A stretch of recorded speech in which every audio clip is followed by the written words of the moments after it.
विद्यार्थी मित्रों, आज के हिंदी व्याकरण के संधि इस विषय में आप सभी का स्वागत है। आज हम संधि किसे कहते हैं, संधि के प्रकार कितने होते हैं, इस संबंध में जानकारी हासिल करेंगे। लेकिन उससे पहले अभी तक आपने मेरे इस चैनल को सब्सक्राइब नहीं किया तो जल्दी से सब्सक्राइब कर दें, लाइक करें, अपने दोस्तों के साथ शेयर करें और हाँ, बेल आइकन प्रेस करना हरगिज़ न भूलें ताकि हर नई वीडियो आपको मिलती रहे। तो चलिए जानते हैं संधि के बारे में। हिंदी लोकवाणी कक्षा 9वीं तथा 10वीं में कृति पत्रिका के प्रश्न क्रमांक 3 में एक गुण के लिए प्रश्न पूछा जाता है। प्रश्न का प्रारूप कुछ इस तरह होता है कि शब्द का संधि विच्छेद कर भेद लिखना। नंबर 2, संधि विच्छेद की संधि कर भेद लिखना। दो में से कोई एक प्रश्न हल करना होता। अब हम ये जानने की कोशिश करते हैं कि संधि किसे कहते हैं। संधि का शाब्दिक अर्थ मेल या जोड़ होता है। जब दो निकटवर्ती ध्वनियाँ, जिसे वर्ण भी कहते हैं, आपस में मिलते हैं तो उन वर्णों के मिलने को संधि कहा जाता है।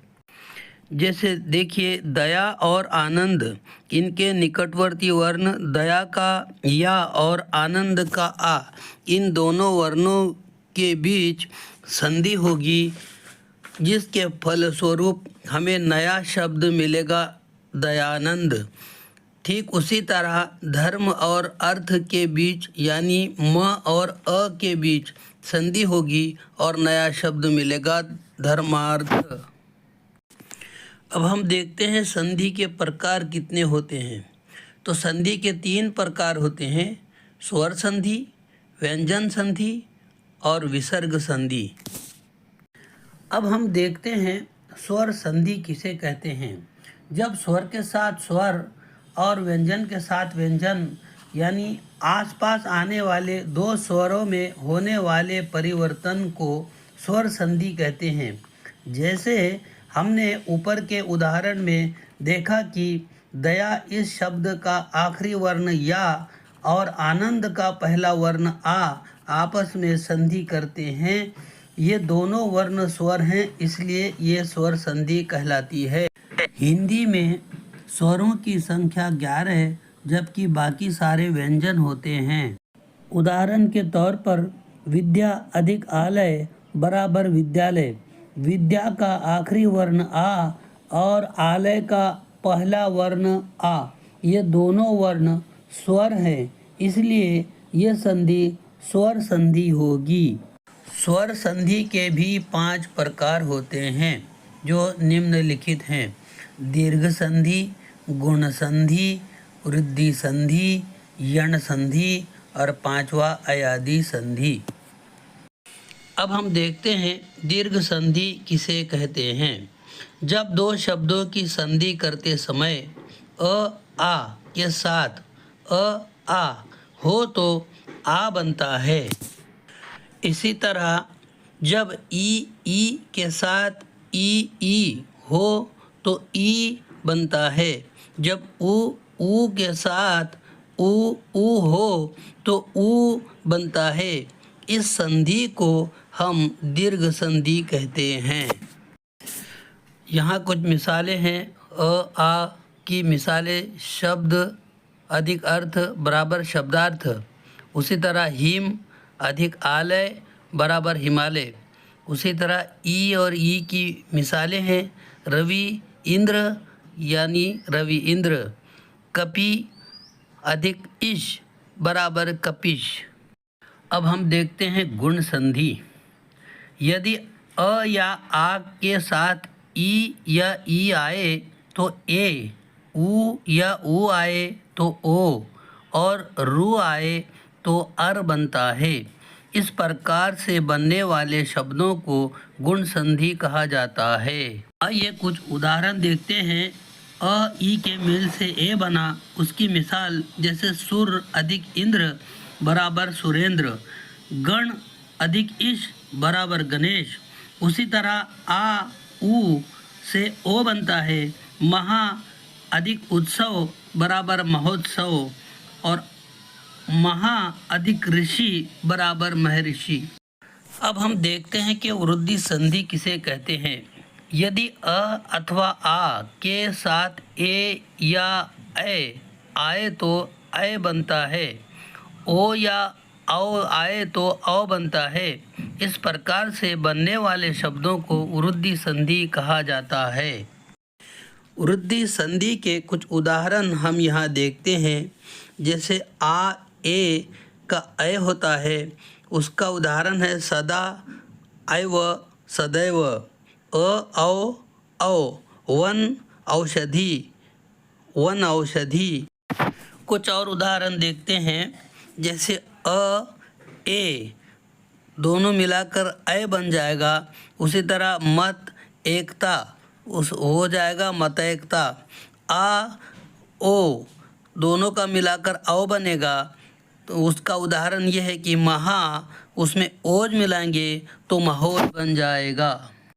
स्वर संधि का चौथा भेद है यण संधि। ई के आगे कोई विजातीय यानी असमान स्वर आने पर ई या ई का य हो जाता है। ऊ या ऊ के आगे किसी विजातीय स्वर आने पर ऊ या ऊ का व हो जाता है, और रू के आगे किसी विजातीय स्वर के आने पर रू र हो जाता है। इन्हें यण संधि कहा जाता है। यण संधि के कुछ उदाहरण देखते हैं। यहाँ पर ऊ और अ से व बनेगा। जैसे सु अच्छ, इसको मिलाकर स्वच्छ बनेगा। उसी तरह ई अ से बनेगा य, उसका उदाहरण यह है कि यदि और अपि, ये दोनों को मिलाकर बन जाएगा यद्यपि। ई अ इसका बनेगा या, तो जैसे नदी आगमन, तो इसको मिलाकर लिखेंगे नद्यागमन। उसी तरह सु आगत, इसको मिलाकर लिखेंगे स्वागत। स्वर संधि का पांचवा और आखिरी भेद है अयादि संधि।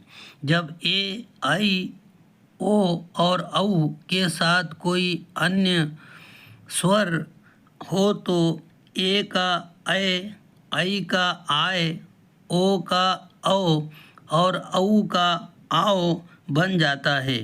यदि संधि करते समय पहले शब्द के अंतिम स्वर तथा दूसरे शब्द के प्रथम स्वर में विकार आ जाता है तो उन स्वरों का स्थान लेते हैं। य से पहले व्यंजन पर अ की मात्रा हो तो वह अयादि संधि हो सकती है, परंतु अगर कोई विच्छेद ना निकलता हो तो उसके बाद आने वाले भाग को वैसा का वैसा ही लिखते हैं। यही अयादि संधि कहलाती है। अयादि संधि के कुछ उदाहरण हम देखते हैं। जैसा कि पहले उदाहरण में ए के साथ अ आया तो अय बना। जैसे शे अन, शयन। आई के साथ आ आया तो आय बना। गए अक यानी गायक। ओ के साथ अ आया तो औ बना। अब इसका उदाहरण पो, अन, ये दोनों मिलकर पवन बना। उसी तरह औ के साथ अ आया तो आओ बना। ये भव, उक, यहाँ पर ये उदाहरण बना भावुक। स्वर संधि के बाद अब हम देखते हैं व्यंजन संधि। व्यंजन और स्वर अथवा व्यंजन और व्यंजन के योग से होने वाले परिवर्तन को व्यंजन संधि कहते हैं। व्यंजन और स्वर के योग से होने वाले परिवर्तन के कुछ उदाहरण देखते हैं। देखिए, दिक अधिक गज बराबर दिग्गज। चित्त अधिक आनंद बराबर चिदानंद। अच अधिक आदि बराबर आज़ादी। अब हम देखते हैं व्यंजन और व्यंजन के योग से होने वाले परिवर्तन। जैसे सत अधिक जन बराबर सज्जन। सम अधिक चार बराबर संचार। वाक अधिक जाल बराबर वाकजाल। तत् अधिक लीन तल्लीन। निर अधिक रोग निरोग। तीसरी और आखिरी संधि है विसर्ग संधि। विसर्ग के बाद स्वर या व्यंजन आने पर जो परिवर्तन होता है उसे विसर्ग संधि कहते हैं।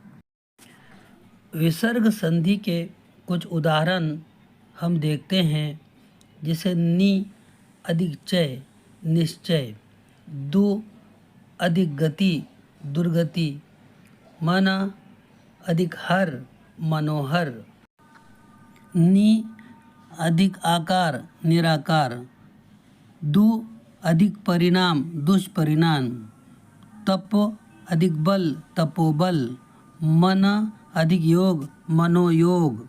यहाँ अभ्यास के लिए कुछ शब्द दिए जा रहे हैं जिसकी आप संधि कीजिए।